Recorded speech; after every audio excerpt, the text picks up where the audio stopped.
Dumanak ang dugo sa isang barangay sa Pontevedra sa lalawigan ng Capiz. Ang masaklap, mga kapuso, yung biktima at yung sospek ay magkapatid. Hindi raw matanggap ng sospek na siyang kasalukuyang kapitan ng kanilang barangay na papalitan na siya ng kanyang kapatid na siyang nanalo sa eleksyon.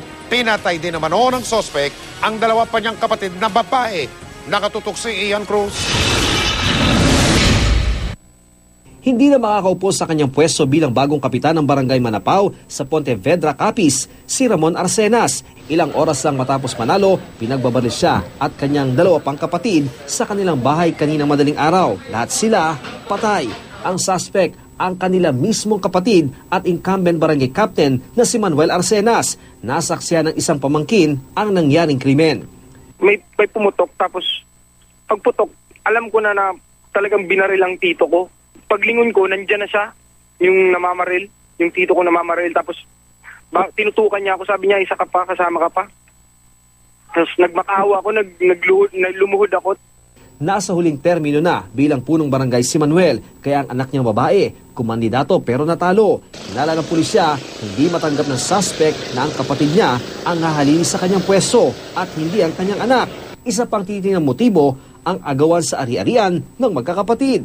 Ito din ang motibo sa family dispute nila, no? Sa personal nila dispute, and then any intense political rivalry.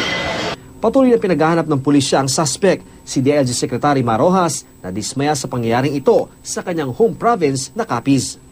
Magkapatid, okay lang yan, magkatunggali sila sa eleksyon, pero nung natalong isa, binaril niya ang kanyang kapatid. Nakakadismaya at talagang nakakalungkot.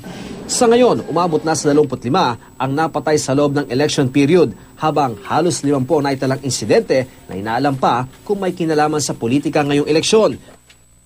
Patuloy na may inimbestigahan ang isang insidente nitong Sabado sa Balagtas, Bulacan. Sa CCTV, makikita ang pagdaan ng isang motorsiklo nang biglang may sumabog sa tapat ng isang bahay. Ang bahay tinitirhan ng isang taga-suporta ng isang kandidatong kapitan doon.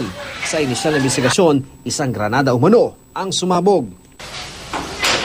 Nakitulog po ako na alam ko huwag nang itama yung aking pamilya. Kung ito man po ay may ibang motibo, politika. Dahil sa pagsabog, napinsala ang dalawang nakaparadang sasakyan at ang bahagi ng bahay ng biktima. Ian Cruz sa Katutok, 24 Oras.